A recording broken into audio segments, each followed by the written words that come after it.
Welcome to Books of Our Time, produced by the Massachusetts School of Law. Today we are once again at our guest's home in Philadelphia to interview one of the major literary figures of our time about two of his books. Our guest is Professor Paul Fussell. The two books are Doing Battle, The Making of a Skeptic, published in 1996, and The Boys Crusade, published in 2003. The two-hour interview has been and is being shown on two segments of Books of Our Time, and this is, of course, the second segment. And I am Lawrence R. Velvel, the regular host of Books of Our Time and Dean of the Massachusetts School of Law. Paul, once again, thank you for having us here. Let's go. In the last hour, Paul, we discussed your philosophy with some example, I should say philosophies, plural, with some examples, but mainly it was often sort of just abstractly your philosophy. I'd like in this hour to get into some of the experiences which shaped you into the person whose thoughts are what your thoughts are today. And perhaps we could start with what seems to have been your first shaping experience in this regard, which was boot camp during World War II. We hadn't learned yet to call it boot camp. Oh. I mean, we stole that from the Marines. It was called basic training. And everybody who was in the Army, whether enlisted or officer, had to go through it, unless you had achieved your officerhood at, say, West Point or something like that. And I was a fat boy when I came to Camp Roberts, California, to be trained, although I'd been in the ROTC at college. And in my day, the ROTC at college never wore anything but dress uniforms for its exercises. Yeah. And so you got the impression that this is going to be like the Civil War in a way. I mean, you'd be dressed up properly and so on. I never saw fatigue clothing until I got to Camp Roberts and never had to wear it and act in it and sweat in it all summer long.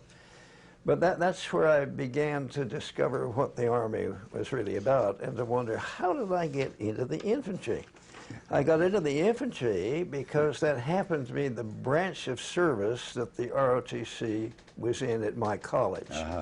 If it had been engineering and I had had talent for that, I would have escaped in the infantry experience. But that was very rugged stuff, and I think I lost probably about 20 pounds and came out looking like a normal person after this this experience of being a basic person. And I came out, of course, as I've said, as a PFC and then as a corporal when I went to Fort Benning for officer training. It made many physical and mental changes in you. Just things like, for example, you say you began to like loud noises. They terrified me as a child. I hated parties that featured balloons because I couldn't stand the sound of a balloon being punctured. I got very fond of being as close as possible to artillery shells going off because I knew that that meant my safety. If they went off close enough, nobody was going to come from that direction. And I thought it was kind of adventurous. You know, I began to like loud noises, the noise of a heavy machine gun, which blots out all conversation while it's on, you know, and things like that. I became accustomed to them. You even liked bayonet practice. I love bayonet practice, yes. And I'm really sorry that I didn't get a chance to puncture somebody with it in the actual war, because there's a great deal of power pleasure in having a heavy rifle, which is doing most of the work. You just point it and let loose of it, and it goes into the target. But I'm still rather bloodthirsty. I'd have to control it. But recently I saw on television somebody who had interviewed a very high, what's the euphemism now? I've forgotten, a member of the alleged enemy at Iraq. And he had interviewed this person a long time ago. And the first thought that came through my mind was, when you were in his presence, why didn't you kill him? That's what I would have done. You know, pull out a pistol and shoot him through and then run away. I still have, you know, imaginations of that kind. If you don't like a person, get rid of him in a way. You don't have to kill him, but you can transfer him to a unit where he's likely to be killed. You know what Stalin used to say, no person, no problem. That's right, so it toughens one up a bit, and I'd never been allowed to entertain, you know, tough imagery before in my life. Yeah. So I got something out of that. Yeah, yeah. Paul, you learned, you used to go on these tremendous long marches, very difficult marches. And you learned on those marches and at other times that something that's a lesson everybody should learn, that you can get real pleasure from hard work. Yes, yes, and that's how I got through graduate school, actually, because writing for me and answering questions and taking examinations, written examinations, had been fun as an undergraduate. But at Harvard, it became clear that another thing was needed to get through that work, which was much harder for me. I had to come in and pass examinations in the first semester in French, German, and Latin. And I had a tiny bit of German. I had a little bit of French. I'd had a tiny bit of Latin, which I'd forgotten, and that was hellish. And I failed Latin twice. And if you fail it twice, and the next time, out you go. Yeah, yeah. And so I had to work very, very hard there. And I've forgotten now the question. Well, the point was you learned to enjoy accomplishing very hard jobs. Oh, absolutely. I learned to enjoy it because in the Army, the hard work was physical, very largely, but I learned I could master it and do it almost with pleasure. Yeah. I mean, the 20-mile march with a full pack became fun because you were competing with other people not to fall out, and so forth. Yeah. And the same at Harvard, you know, studying all night long, all the time practically, got you through these very difficult courses. Yeah. Paul, you are real big. We could even have discussed it as a matter of your philosophy. You are really big on things like honor and ethics. Absolutely. And you found another similarity between the Army and Harvard was that at Benning, somebody cheated or lied, gone the next minute, and the same at Harvard, gone. They'd rip up the test right in the classroom. And this has disappeared almost entirely. Yeah. I mean, I've spent most of my life outside the Army in academic life. And it was very tough on everybody, teachers and students, when I was in it. And it seemed to be governed by pseudo-military principles in a way, as I've written about, I think. Yes, at Harvard, we were all taking a big examination, various classes taking it together. And there were, what were they called, proctors. Who wore tennis shoes, so you couldn't hear them approaching, and they would gumshoe around and, looking for cheating. And if they found anything, they would grab the blue book from the student, tear it up in front of him, and order him out. And he left Cambridge, Mass. That day. And he wasn't allowed to hang around. And the same sort of thing, I never saw it that bad in the colleges that I've taught in, but it's you know, it's a memory of a world far gone where intellectual work was thought so important that people that didn't want to play the game had to be punished. This is an idea that would never occur to anybody today. Absolutely. You know, another thing that really surprised me, I had no idea about this, was that it was a major trauma, not just to flunk out of Harvard. That was not surprising. But to flunk out of officers' training school at places like Fort Benning. And I took it from your description, not just because you're off to the infantry front lines the minute you flunk out, but because a sense of honor was involved. A sense of honor is, well, if you cheated at all, you left right away and were, you know, sent to an infantry division as a private. I think I comment probably in the book called Doing Battle about a couple of students from New York. And New York, where I was, in California, was regarded as the seat of all wickedness. Next to Chicago. The blue states, the blue states are the seat of all wickedness, But these two guys didn't master the material about the machine gun very well, and they failed their firing practice, and so they poked holes in the target with pencils to simulate bullet holes. They were caught doing this, and they were fired instantly from Fort Benning. They were not officer material, a phrase that was in all of our mouths all the time. Is he officer material or not? Right. And it meant something with an absolutely inviolable integrity. And this has remained with me. I just cannot stand people in positions of authority and being observed by other people being dishonest or dishonorable. Integrity has come to me to mean everything, everything. And its opposite is sort of par for the course these days. Yep. I mean, say what you have to say, but make certain you mean it, and that includes, you know, follow me in the infantry. Yeah, yeah. If you really mean it, do it, yeah, etc. Yeah, yeah. Well, as I say, these are traits which are eminently desirable, and like Diogenes, you go wandering around with a lamp looking for somebody who, right, who possesses yeah. these traits. Well, I know it's very old-fashioned, but a lot of things I do are, like reading, for example. Yeah, exactly so. Well, I'm younger, but I feel the same way. Another similarity between academia and the Army was you found that both are filled with people in position, high positions, who you consider unemployable in real life. You talk a lot about the officers being incompetent or lazy. Yeah, I don't think that applies to the academy as much as one might think, no. The academic administration has been very, very satisfactory in my life, and mostly because it has never once tried to interfere with what I'm doing as an intellectual and as a teacher and as a writer. It could have done that from the start. But I've been allowed a great deal of very special freedom. Here I'm supposed to be teaching English literature, and I'm writing books about the war. Right. I mean, I should be in the history department. Instead, I'm misplaced. So I have no complaints in that direction at all. But you found a lot of bad officers in the service? Oh, yeah. Not in combat so much as in training. Mm-hmm. Yes, maybe they were too bad ever to get sent for combat.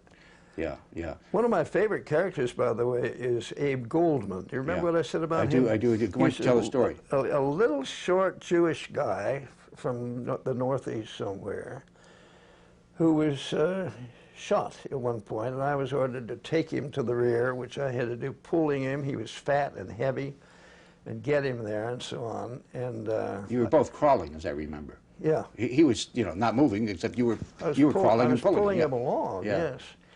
And I had to stay out of sight, more or less, because the Germans were right there with the rifles. And I saw him later on. He was clearly too badly injured to remain as an active line officer. I saw him when the war was over in Innsbruck, I think, which is where my unit was. Yeah, yeah. And he was delightful. He never mentioned this accident. It wasn't my fault, but he just put it behind him. It was just as cheerful and funny and amusing as it had ever been. With people like that, I absolutely loved. But he was a second lieutenant of infantry in my company. And I met a lot of people like that I liked a great deal. Yeah. Along the same line, that was one of your stories about how people who were reviled at one time did something or had something happen which caused them to become highly thought of afterwards. Because the wounding by Goldman had been preceded by something he had done that was rather brave in character. Yeah, that was a different soldier. There was one who was a thief in barracks, and that is never forgiven by enlisted men or anybody else in the Army. And he was court-martialed, and he left the company for maybe a month or so for punishment. When he came back, nobody would speak to him. His reputation had dropped so low. Well, there was on the line during the war, there was a call for an officer and one or two enlisted men to go out on a very risky night patrol. And the officers with me, of course, didn't volunteer. We just sat there looking for somebody to volunteer. This guy volunteered as one of the enlisted men. He went back, he went out with the group, which was commanded by the first sergeant of the company, and they succeeded admirably. He was admirable during this patrol. He was out for 2 nights, actually, and they had to hide in a haystack all the time without any food, without going to the toilet and so on. It was hell. And when they came back, it was clear that he had redeemed himself. And everybody became his friend and admired him and liked him a lot and so forth.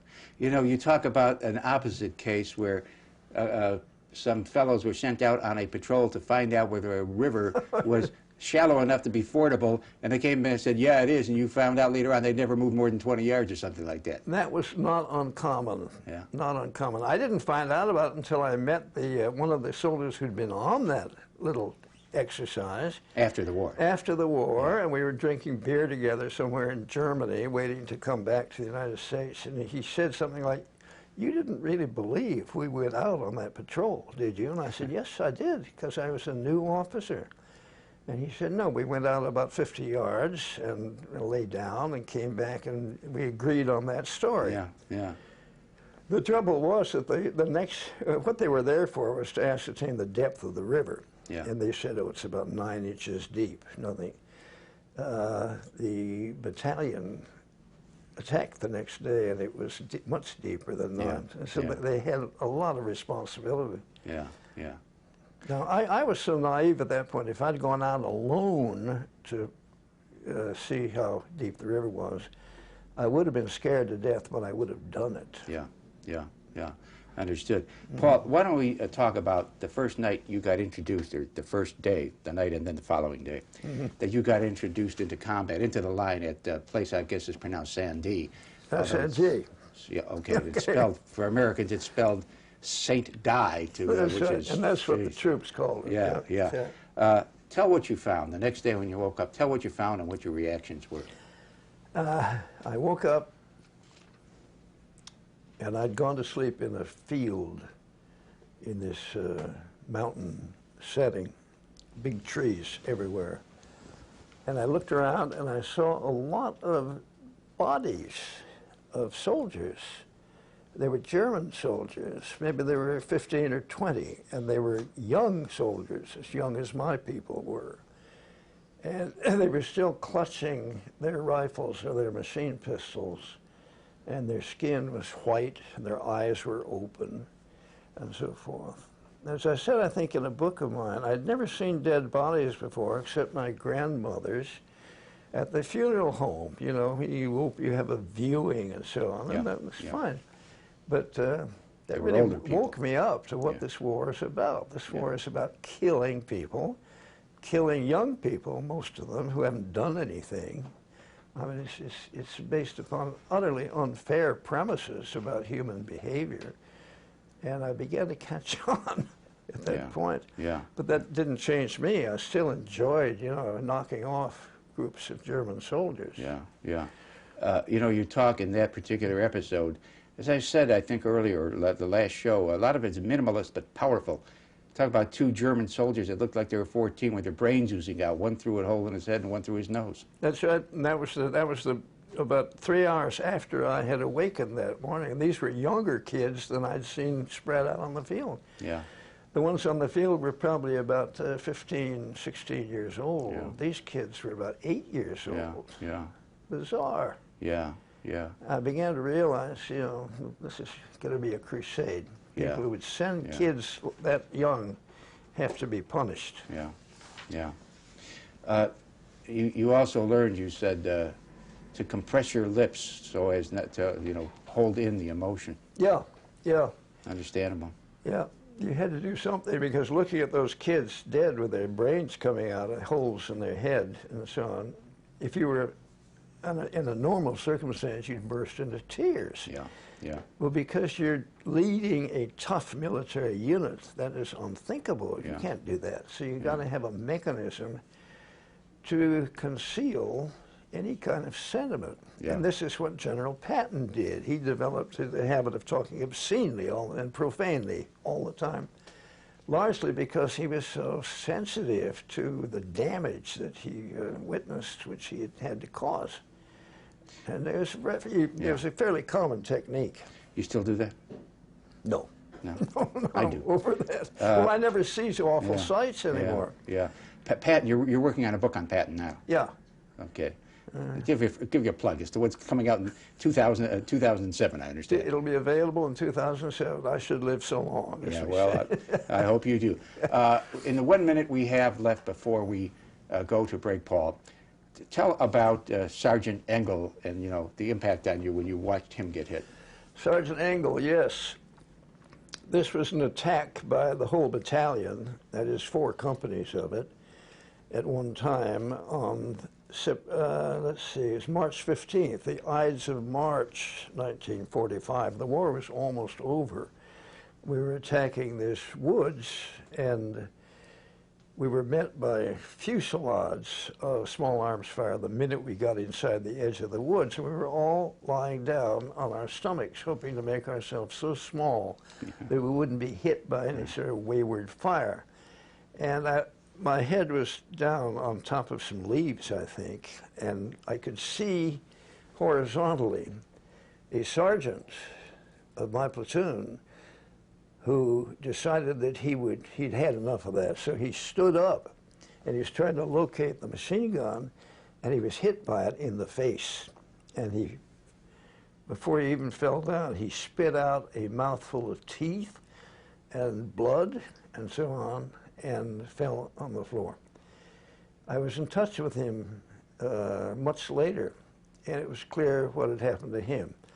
He had gone through years of facial rebuilding to make him look like a person again, after which he decided to become an Episcopal minister, which he did with great success. Yeah. And I learned about his success as a minister, which probably wouldn't have taken place if he hadn't been badly hurt. But that was a sad episode. That was the same day that I got hit, in virtually the same place. I was hit by shells from a tank, an 88 millimeter weapon. Yeah. It shot the trees above me and sent the fragments downward. Yeah. Yeah. And that's when my platoon sergeant was killed, right next to me. Right. We'll be back. We'll take another break. We'll be right back. Stay with us. We'll be right back with Professor Paul Fussell.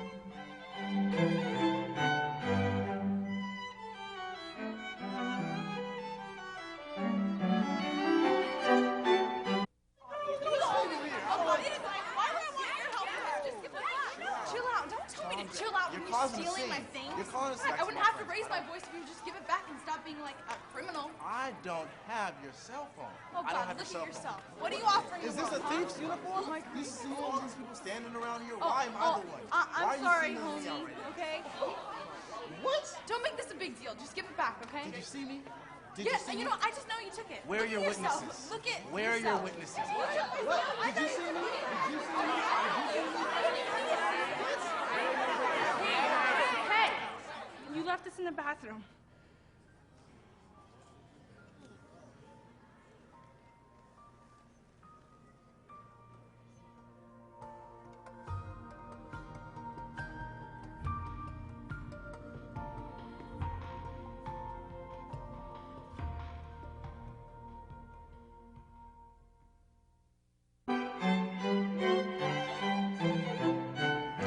Welcome back. Paul, to help people understand what war is really all about, let's talk about some of the close calls that you had that left you shaken and probably leave you shaking today. Yeah.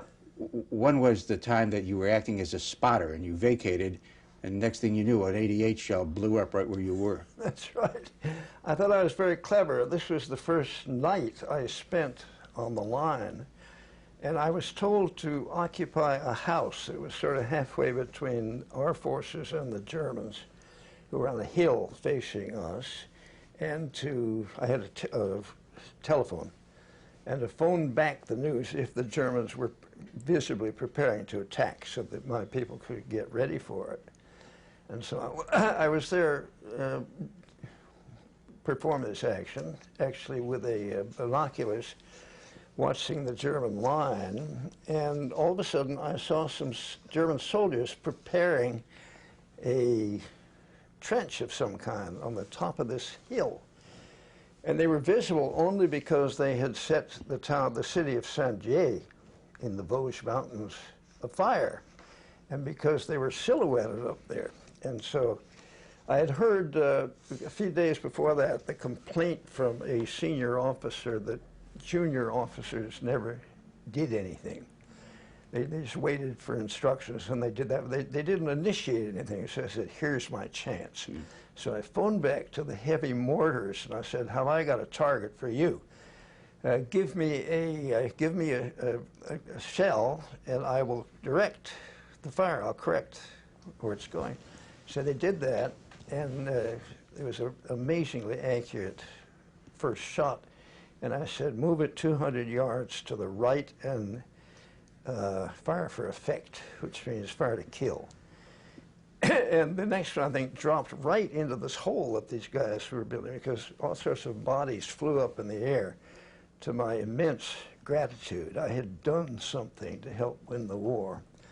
And in the house, I was on the top floor of this house, feeling full of self-congratulation. I went down to the kitchen to see if I could get something to eat.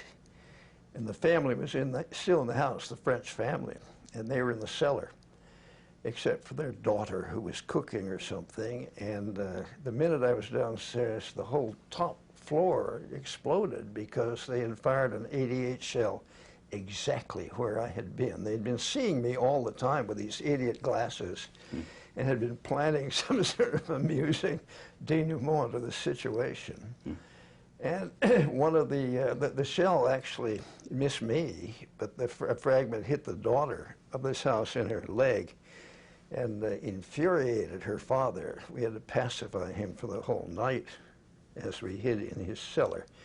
But that was an appalling close call. And as the war went on, I had had so many experiences like that that I actually began to believe in God, you know, which for me is a very rare thing to do. And I thought, somebody is saving me for some other operation than this performance. Because the day I rescued Lieutenant Goldman, nobody had shot at me, and they should have, and so forth. And bullets would miss me, and artillery shells would go off near me without damage, and so on. So I began to believe that I was somehow special until until I was finally hit by an artillery shell. Yeah. Tell what happened, Paul, when you were leading a patrol and everybody else went off in different directions to look for Germans, and to my amazement, left their rifles behind, and then you saw a German patrol. Yes, incredible. My fault, because they had left their rifles behind, which one never does. I should have noticed and corrected them. The rifles were all leaning up against a very large tree. And my platoon sergeant had taken a group of them off to help do the mission, the part of the mission he was responsible for. And so I saw him across the way, about 100 yards away. And to make certain he recognized me, because there were Germans all over the place, I waved merrily at him. And the person I was waving at looked to one of the members of his group. There were 3 or 4 of them. Instantly, I saw that he was not wearing an American helmet. He was wearing a German helmet, which was cut out square on the side.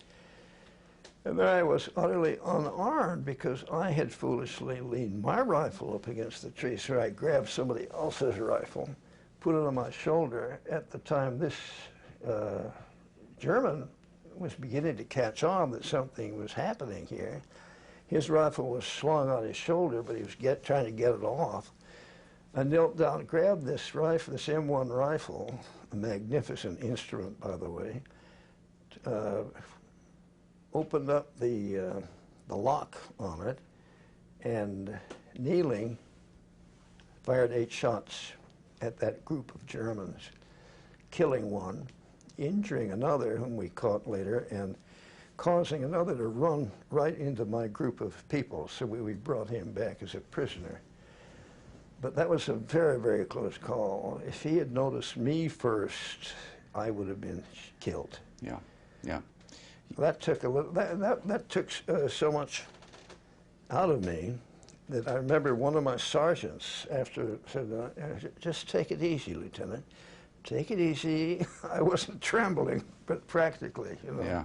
Yeah. I was very, very scared. Yeah, I understand. That's where you developed the idea.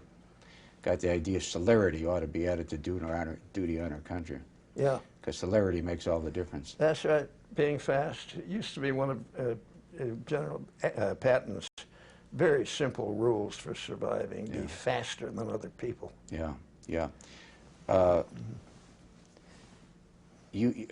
what happened to Matt Rose, Paul. Matthew Rose was a kid from Atlanta who was also an ROTC product, and he was in my class at Fort Benning. We were all learning to be lieutenants there. And I'll never forget him for many reasons, but one was the fact that he he was very boyish-like. He'd never shaved in his life.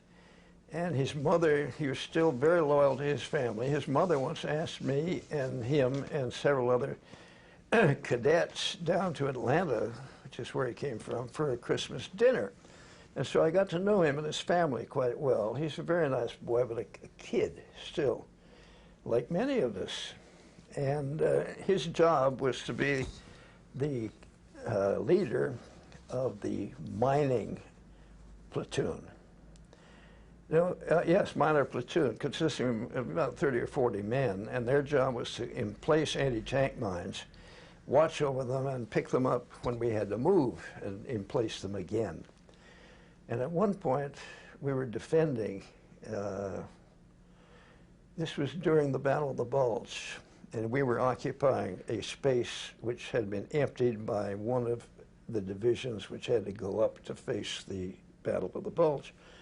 And so nothing much was going on, except we were watching for the Germans on the other side. And all of a sudden, I heard this immense bang, much bigger than any bangs we'd ever heard. And I knew that Matt Rose was laying out mines, or checking on them or something, because one of his soldiers came running up in tears saying, Lieutenant Rose has been killed. And I said, how's that possible? He said, the mine blew up. I said, well, let's get down there and look. So I went down with him, and here was what was left of Matt Rose, this kid, bits of, I wouldn't even describe them, things on top of the weeds where he had planted his own mine, and it had gone off. And it's not supposed to go off at all unless somebody, has a tank's weight on top of it. But it had somehow gone off, and I learned as I went on with that war that those mines were very unstable, and that nobody had been warned about that. I think I went on in the book that this appears in to indicate that I once met in a hospital a soldier, or a young officer, whose face had to be rebuilt because he'd been standing in front of a glass window when a truck full of these mines went off right in front of him and damaged him severely. So apparently it was the fault of the mine and not the fault of baby Matt Rose. But I've never forgotten that. It indicated something about the kind of soldiers we were, innocence, and the way nobody was really instructed in something like, look out, that mine may go off by itself, and so on. We assumed safety where there wasn't any, because that made it possible to go on. Just like you say in the book that people assumed our stuff was better than the German stuff when really it wasn't. Paul, you saw a black soldier dead in a hole. That had an effect on you. Yes. The black soldiers we'd seen before that happened had been, boisterous jokers, very welcome, wonderful people. One, they weren't in the infantry proper because the generals were persuaded that they couldn't think fast enough to manage armored vehicles. And so there were none in the unit I was in. But I had seen some more because I think I did this in one of the books. I noticed there was a big tank-like object that had moved up where we were waking up in the morning, and I shouted out, what unit is that? And this black guy came out and he said, and you've got to get the accent right to do this properly. He said, we're the 63rd, what was the word for it? Anti-tank division, and so forth. We hit some on runs, something like that. We thought that was charming, and it was. And they were very nice people. We didn't see any more blacks for months. And at one point, I was doing something with a small group near the Maginot Line, the French Maginot Line, and I passed a slit trench. And as I passed it, I noticed that somebody was in it, and flat on his belly was a dead black soldier. And he must have been in an infantry unit because there was no sign of his being anything else. And I was fascinated, not just because he was black, but because black skin, when one is dead, turns purple. And he had a purple skin. And I realized this poor guy is dead, and we did something about it. We reported him and had him properly buried or something. Well, that was the second black soldier I'd seen on the front line. And the real hero here is General Bradley, who, after the war, insisted that infantry units be integrated, seriously integrated. Black officers directing white troops, for example, which would have been unthinkable before the war. So it was an important moment, you know, in sort of social politics for me.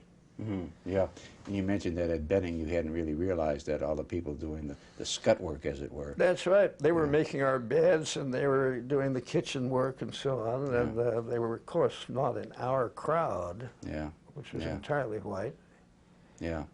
Yep. Paul, you say that in war of necessity the combat infantryman loses all humanity, and you tell as illustrative of that the story about eating cheese after you pulled Abe Goldman back to safety. Why don't you elaborate that? Who? I didn't get that. After you pulled Abe Goldman back to safety, you were eating cheese with his blood on your hands. Oh, yes. There's no place you wash your hands when you're in combat. You know, if you help somebody who's badly hit, your hands are bloody. You don't have any gloves or anything.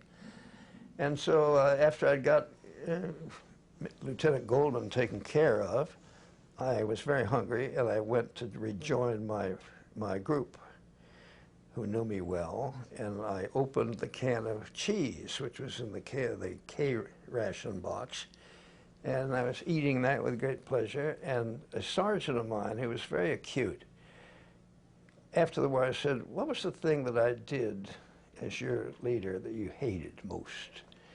And he said, "It's when you ate your hand covered with Abe Goldman's blood, and you didn't even notice it." And I said, "Well, what was I to do? There was no way to wash it." And he said, "Well, you could have taken some water from your canteen or something." But that really bothered him. It didn't bother me in the slightest. I thought it was funny. I was so depraved by that stage. Yeah, Goldman didn't care. Some of the larger events of the war, Paul. Well, before we get into the larger events of the war, let's talk about something you briefly mentioned. How did it happen that you got hit and Hudson and Bedrick got killed? What was the sequence of events that led up to that and the event itself? The sequence of the events was that a lieutenant colonel who was with us, with the battalion I was with at that point, and this is quite rare. You very seldom saw a field-grade officer, you know, directing works which are being conducted by company-grade officers, that is, captains and lieutenants. At one point, he thought he detected in my behavior some kind of hesitation to move into a dangerous position. And I thought he was mistaken because I was gesturing my troops to go into it. My sergeant had already taken half the platoon across this road, which was being machine gunned, and I was to bring the latter half. If I hadn't brought them, they might never have gotten there, so I was waiting for the moment to go across the road. And this lieutenant colonel was very angry. And he said, "Any more of that, and you're going to get in real trouble." He thought I was avoiding danger. And so consequently, a little later in the day, I had an opportunity to get into an empty German bunker, which the troops we'd been fighting against had vacated. And I didn't get in there because I didn't want the lieutenant colonel to see me avoiding danger a second time. Sergeant Hudson was with me, and so was Lieutenant Bedricki, who was in charge of the machine guns. And the three of us were together on top of the roof, the dirt roof of this bunker. And nobody decided to take safety in it at a moment when the 88 was still firing regularly into the woods. As I understood it, the shells were sort of walking up towards you. Absolutely. It was getting closer and closer to us, but about 5 had gone off, and I thought, good God, there can't be a 6th. It's impossible. And anyhow, I will not lead these other 2 guys into the bunker, because if the lieutenant colonel sees me again, I'll be in the real trouble he has prophesied. And so I didn't. We all lay down together, and the final artillery shell went off above us. The shrapnel striking me, hitting Sergeant Hudson so badly that he died virtually instantly, and killing in the same way Lieutenant Bedricki. So I was the only survivor out of the 3 of us. And that was that moment. But the reason was a perfectly human thing, that is the desire not to seem a coward in the eyes of a senior officer. Have you ever felt in any way responsible for their deaths? No. No. No, Yeah. it could have happened to anybody. Yeah, yeah. No. And I was doing my best. I was being very brave at that moment, Yeah. by not leaving, so I was equipped with a rationalization. Yeah, yeah. Which what it did is it took off a chunk of your leg to the point where you're on 40% disability even today. Is that correct? That's right. Yeah. Yeah. Which I don't mind at all, because when I smoked, that was cigarette money, and it just came in automatically. Yeah. And it now goes into my bank account, and I don't even notice it anymore. Yeah. It's about $500 a month, which is something. Yeah. And you make the point late in doing battle that you still remember the war, among other reasons. When you're outside, you're always looking at land as from the military standpoint, and your leg never let you forget it. Worse than that, when I hear air hammers outside in construction work, it sounds so much like a machine gun that I look around to find a place where I can hide from the fire. You never get over it, never. Yeah. As somebody like James Jones, the novelist, realized, you keep it forever. Yeah, right. We'll be back. We're going to take a brief break for another public service announcement, and we'll be back for the last 15-minute segment of our 2 interviews with Professor Paul Fussell. Stay with us.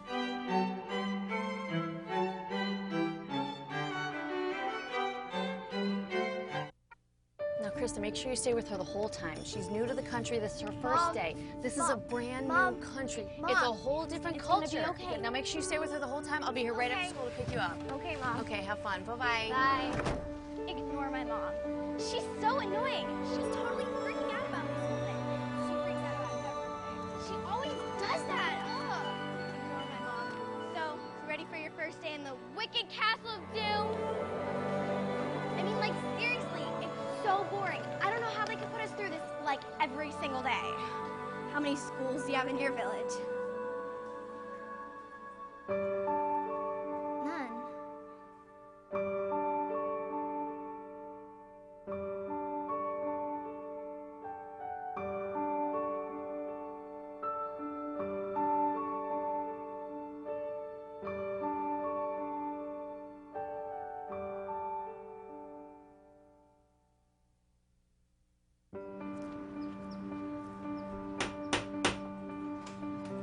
Good morning. I'm here to read you your rights. My what? We are all free and equal. Don't discriminate. You have the right to life. You have the right to life and to live in freedom and safety. You have a right to education. You have a right to your own things. You have the right to social security. You have the right to play. You have the right to democracy. You have the right to asylum. You have the right to take responsibility. And no one and nobody can take these rights and freedoms away from you. Why are you doing this? You have a right to know.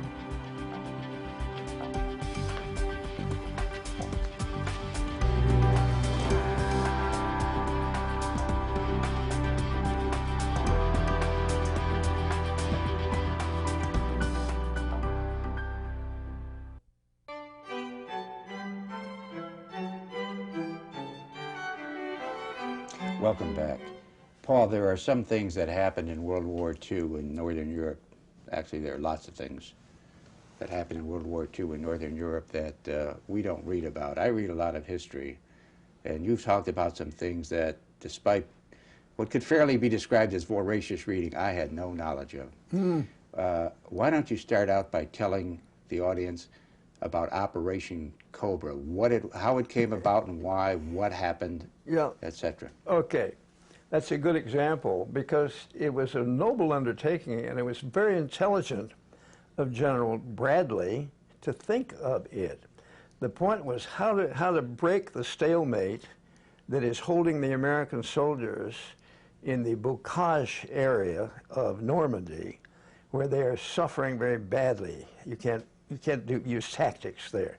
We've got to do something new. He got the idea, let us send 2,000 bombers over and give them the treat that we've been giving Berlin all the time. Let's bomb them to hell and devastate them, and then our troops can be freed. And they were freed ultimately, and that is when General Patton's Third Army entered the show. Well, what we learned there is the difficulty of communication. The bombers were supposed to observe a line about a mile wide and about maybe 6 miles long, an oblong, in which they could bomb. And they'd been told the troops will vacate that area. And they believed that. But what happened was that the bombs they dropped left smoke behind. And the Americans mistook that smoke for the smoke of their own smoke screen, which they had worked out. And the bombers assumed that that was an empty space, and it's actually full of American soldiers. And they bombed it from these B-17s, these immense bombs. They bombed it for a long time, and they killed a great many American soldiers. Stupidly, because nobody had thought, when the bombs go off, that's going to change the smoke line, isn't it? Nobody thought of that. And so that is something that was never reported. And it wasn't reported also because it made possible the breakthrough from the Omaha beachhead to get the war really going with tanks and to free General Patton's Third Army to rampage all over France. They were about 500 yards from Paris a couple of days later. They went so fast. Well, that was one occasion which would have to be called ironic, because the hopes were so high that that was going to be a workable solution to a difficult problem. Did it not?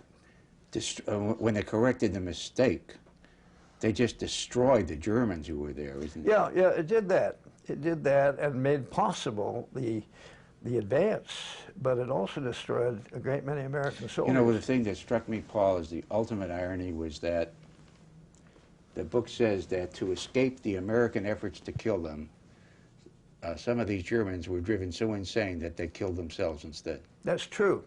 Yeah, they saw that was the only way out. But they had very different views about honor than we had. So that is not really very surprising. There was something else I wanted to say about that. I've forgotten what it is, but doesn't matter. Yes, in the book, actually the book is my book called The Boys Crusade. Yeah.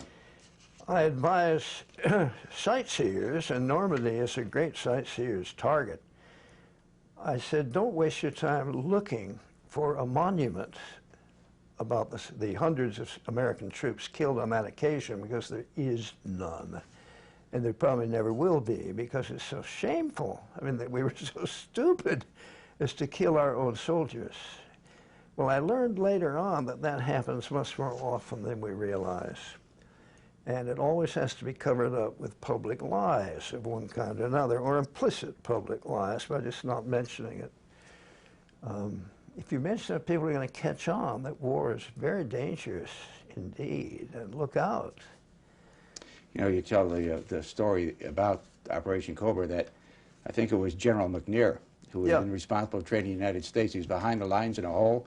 Yeah. They never found anything but a piece of a shirt collar. That's right. Because we thought we had withdrawn the troops entirely to safety. And he was the director of training of the United States Army. I think he was either a full general or a lieutenant general, and he'd found a nice dugout something to be in. They thought he was perfectly safe. Well, apparently a bomb hit right on top of him and blew him all to hell. Fantastic. Yeah.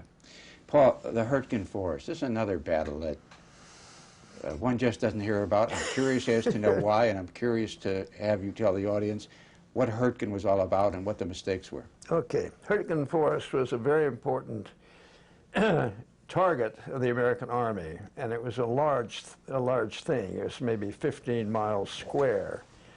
And General Hodge, who was the Army commander, I forget which army it was, but it was. He did that. He sent division after division into it, trying to make it safe, destroy all the Germans there.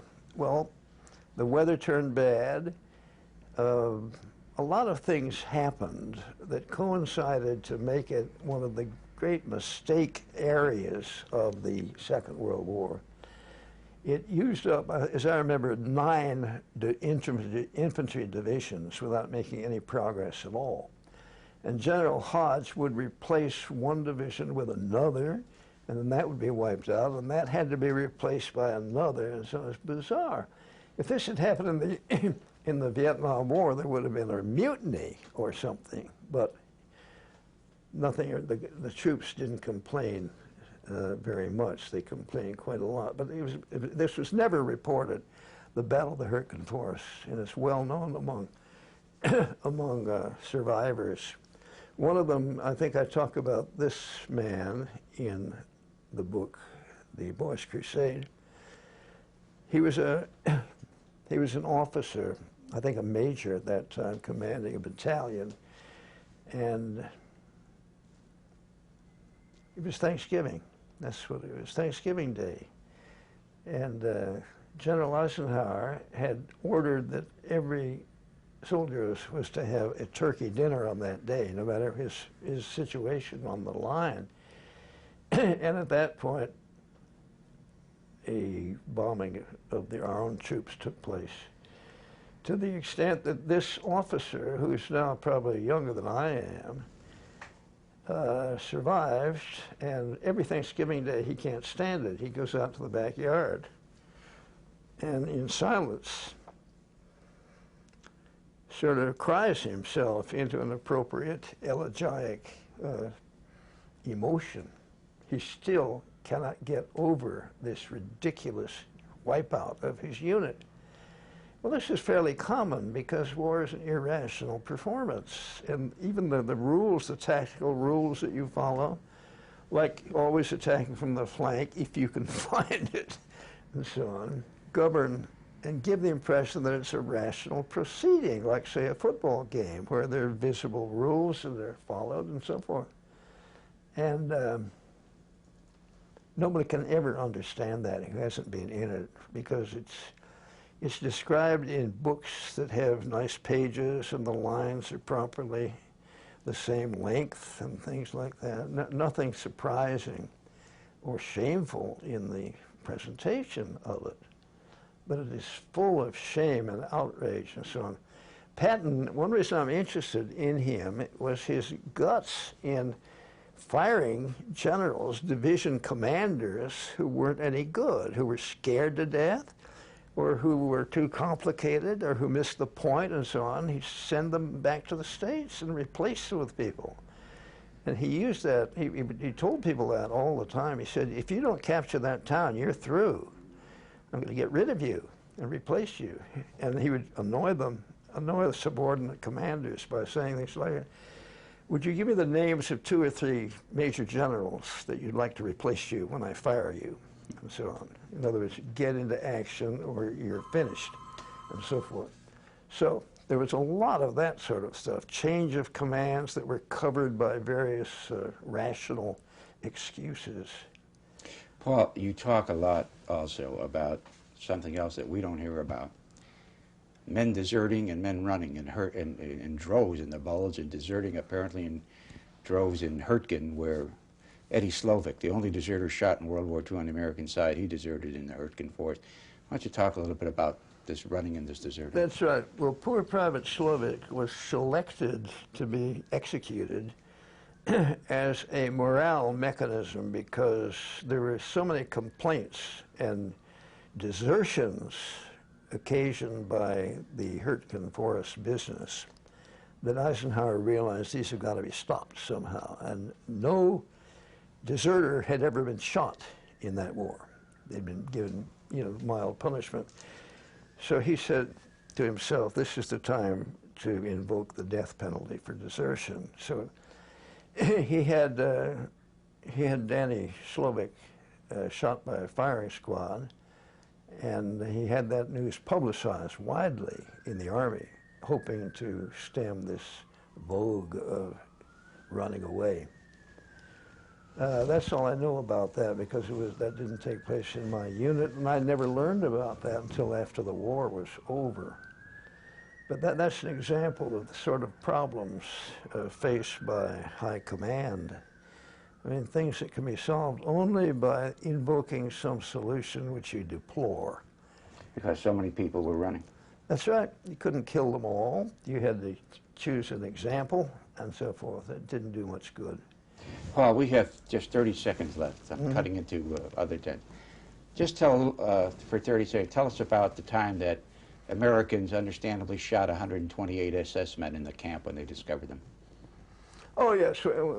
This was the camp, the German labor camp, employing nothing but civilians who were captured by the Germans, most of them Jewish.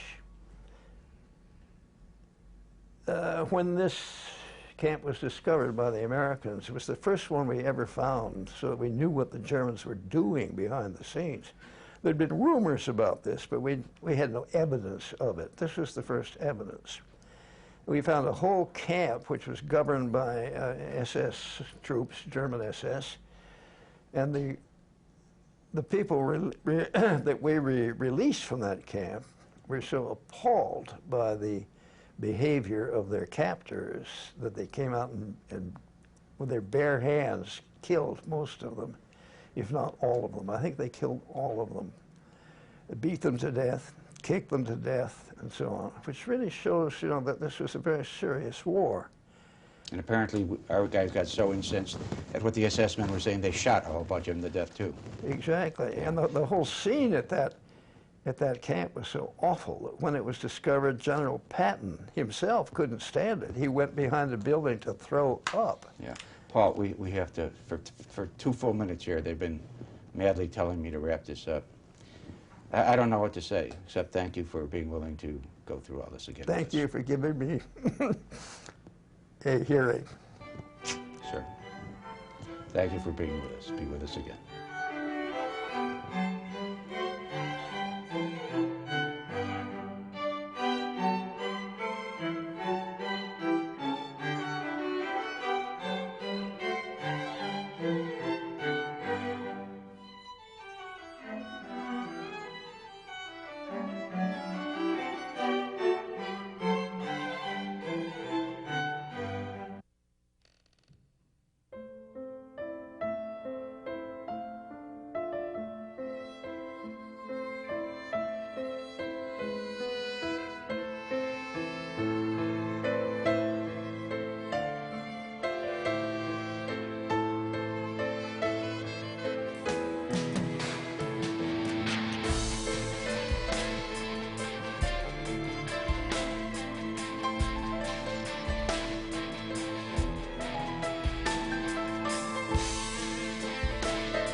Next case.